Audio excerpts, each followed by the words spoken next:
Vale, moi ben. Entón, sí, silencio, e así creo que, se arrimo isto un pouco máis, creo que me escoitades bastante mellor, non? Vale. Vale, moi ben. Bueno, estamos no núcleo, no cerne do bosque do banquete de Conxo. Todas as informacións que poidemos contrastar, o que Manuel Murguía escribiu na súa obra Los Precursores, a crónica do diario La Oliva de 4 días despois do banquete, e os testemunhos de anos posteriores da xente que estivo nel, falábase de un lugar moi preto do río, na carballeira do exclaustrado ou desamortizado naquele momento convento de Conxo, onde se celebrou o 2 de marzo de 1856 aquel banquete.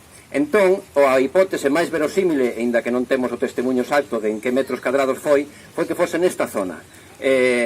Ben nesta banda, nesta parte que mañá, onde mañá se vai celebrar a parte principal da festa do banquete, ben na parte sur do muro, pero si nestes terreos sería o banquete de Conxo. Entón, chegados a este punto, que foi o banquete de Conxo, non? Despois de todas estas 2-3 semanas ou un mes de falar del.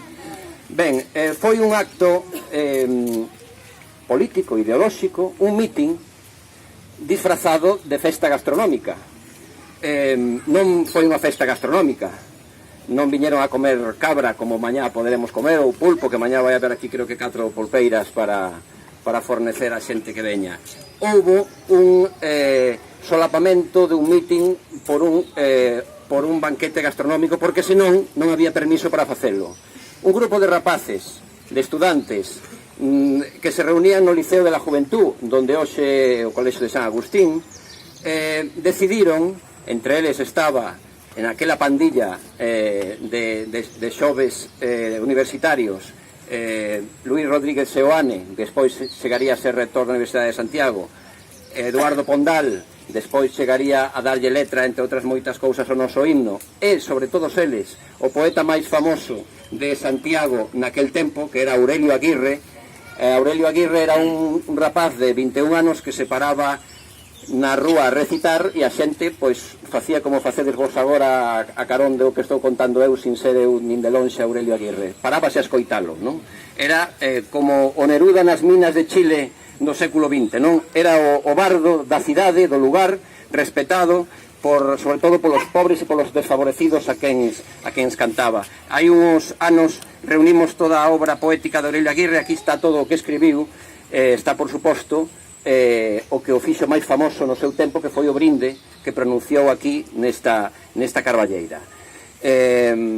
Aquel banquete era un mitin organizado, segundo os historiadores concluíron recentemente, polo Partido Demócrata, que era un partido de esquerdas que se formara aqueles anos. Estamos falando de mediados do século XIX. Aquí seguramente hai especialistas, historiadores, eu son un guiador da historia e non me vou a meter máis a fondo, pero o século XIX foi un caos de pronunciamentos militares que empezou con unha guerra contra a francesada, contra os franceses, acabou coa perda das colonias de Cuba, polo medio as guerras carlistas, 5 constitucións, 2 máis que non chegaron a nacer, unha do ano 56, por certo, do mesmo ano do banquete, que non chegou a nacer, 30 golpes de Estado, é dicir, o século XIX foi en España caótico a nivel político e social. E aparte, eran uns anos de moita miseria na cidade. No ano 53 foi fora o ano da fame, malas colleitas, a seca no tempo, é un período terrible que está descrito nunha crónica infausta onde se di que a xente morría polas rúas, non? Por outra parte, Santiago, perdonadeos desta zona, este é un cuadrilátero, Santiago no ano 33 perdera a capitalidade de provincia, deixou de ser capital de provincia e fora Coruña. Sabedes que no 33 Galicia quedou dividida en 4 provincias, eran 7, os 7 reinos, Santiago era un deles. Ese é o tren.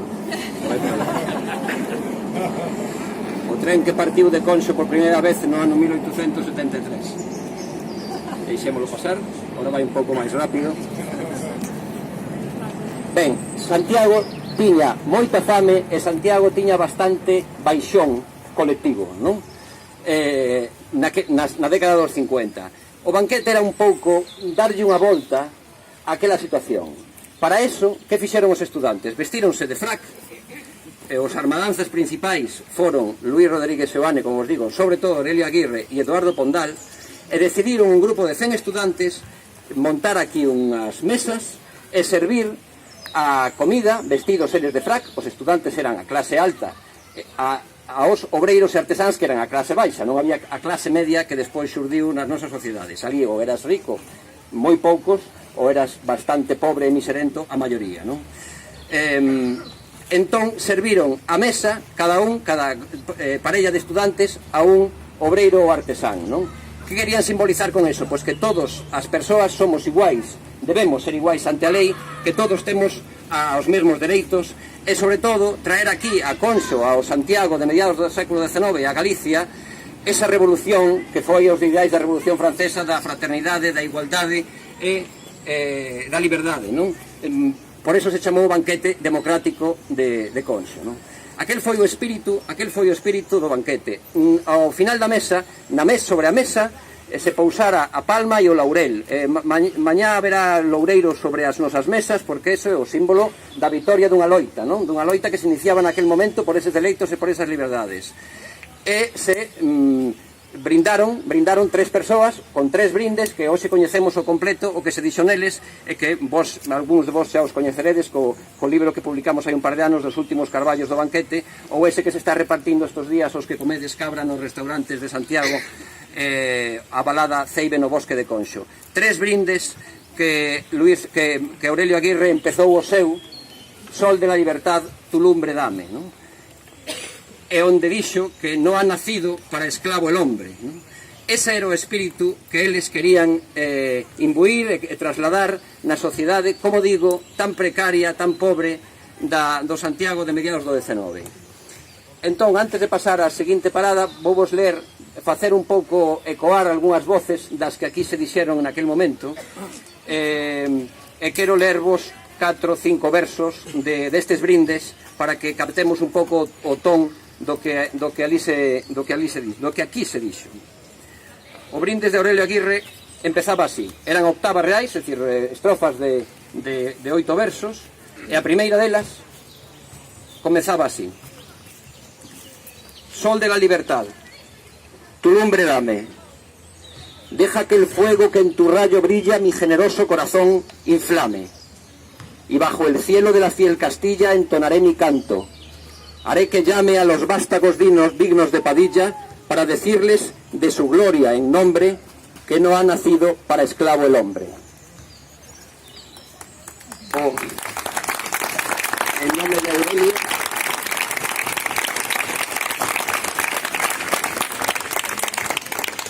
Inicio do brinde de Eduardo Pondal pronunciado no banquete de Conxo o 2 de marzo de 1856. De cada un dos 3 brindes circulaba pola cidade unhas follas boandeiras cos textos, non? De o brindes de Aurelio Aguirre e de Luís Rodríguez Seoane temos a folla boandeira, temos unha reproducción, unha apareceu na Biblioteca Nacional hai un ano aproximadamente, a de Luís Rodríguez Seoane, a de Aurelio Aguirre xa coñecíamos desde hai tempo, a de Eduardo Pondal permanece o manuscrito na Real Academia Galega do que el pronunciou aquí, a súa propia letra manuscrita do que el dixo. Ese primeira estrofa di: brinde de Eduardo Pondal. Brindo por quien, señores, la victoria, muerto mas no vencido, dio al tirano. El ilustre varón de alta memoria, el célebre Catón republicano. De nuestra idea a la futura gloria, y brindo por el pueblo soberano, y a quien acate libre como el viento, el vuelo del humano pensamiento.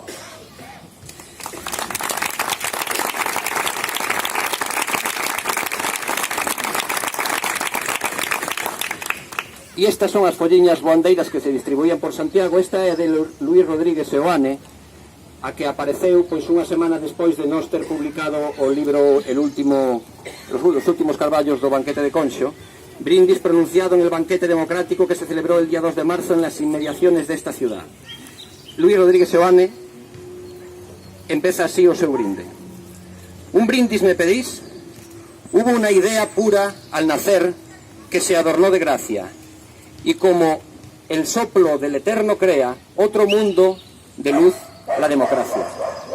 Oyó el grito del hombre que padece y su consuelo fue: sobre azucenas el pudor de la Virgen ya se mece, rosas en tierra yacen las cadenas.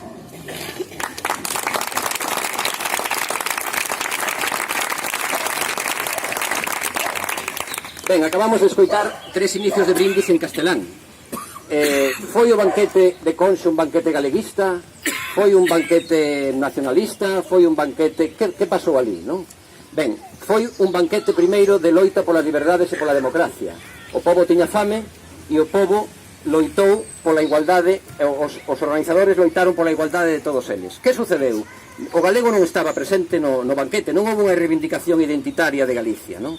Pero sí moi pouco despois, a xeración que protagonizou aquel banquete foi a que deu o pulo e marcou o resurdimento pleno da cultura galega. Os protagonistas do resurdimento estaban aquí, non?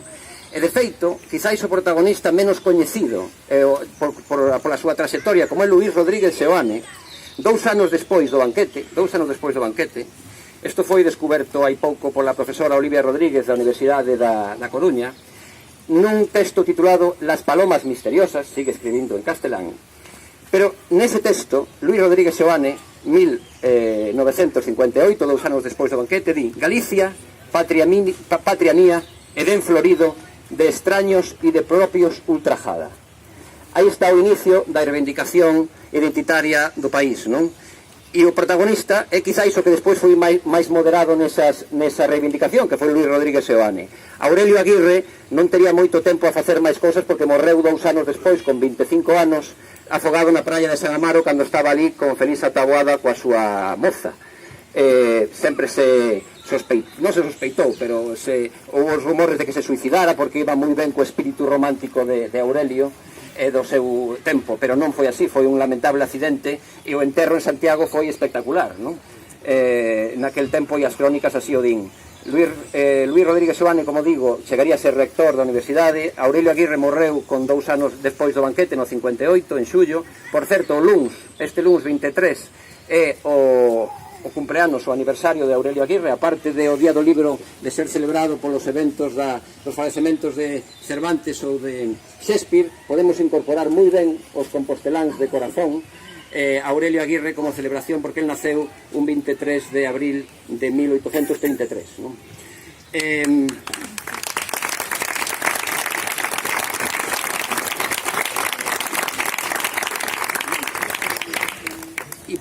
para terminar, bueno, e Eduardo Pondal, que foi o poeta nacional noso xa moi preto daquel banquete, e un pouco despois deu o paso tamén a escribir en galego. Todos aqueles mozos deron o paso a xiña a reivindicar toda aquela liberdade na nosa lingua e coa nosa identidade como cerne ou como columna vertebral. Aurelio Aguirre nunca escribiu en galego. Hagas un poemiña moi pequeno, que vos vou ler, porque é un poema da súa xuventude, é casi un boceto de poema que escribiu con 17, 18 anos, e é de feito un poema onde amenaza un profesor. E titúlase ese poema Un consello, non? Un profesor que se chamaba Calatrava. Non sabemos moito máis, habría que estudalo. Este poema, este libriño foi descoberto pola profesora Olivia Rodríguez cando estábamos preparando a edición deste libro de Aurelio Aguirre, e nos 180 poemas que aquí van, que en principio é a obra completa, só hai este en galego. Señor Calatrava, escoite, vosté é moi chis jarabillas, e se o collen de noite, vanlle romper as costillas. Xa sabes que ti non és home para facer nada, porque dunha pretejada volven cha cara do revés. Ti sempre che estás metendo en cousas que non che toca, e vanche romper a boca un día que cho estou vendo. Ti ten cuidado co lombo, que si cho atopan, Dios mío, hache de correlo frío, vanche poñer como un bombo. Tío, que pensas en mandar como aló na túa casa? Pois, amigo, ten cachaza. O que has de facer? Calar. Habrá cousa con tal vello? Vai aló o facer pichetas e agárrate o meu consello. Os de cuarto, cos de cuarto non te metas. Eu isto digo xa ti, non porque che queira ben, que xa sabes que tamén teño moito que dicir. Bueno, este era Aurelio Aguirre, tamén unha vez.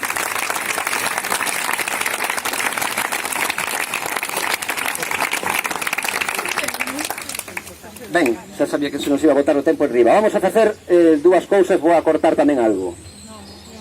Bueno, non, vou facer dous plans. O plan A, facelo todo, e o plan B, despois direi o que quera volverse, que se volva polo camiño, e volve por aquí. O que quera continuar hasta o fondo, pois facemos media oriña máis. Vamos a facer unha parada no que é a fonte da Virxe da Cuncha, que está ao lado daquel pradairo, perdón, non é un pradairo, é un plátano de sombra, aquel enorme que está ali subido. Ali ve desa fonte, vamos por aquí, e ali vamos a falar de outra historia que tamén pasou neste bosque antes, un pouco antes, unos séculos antes do banquete. Entonces todo o mundo alrededor daquel árbore, aquel plátano ali subido.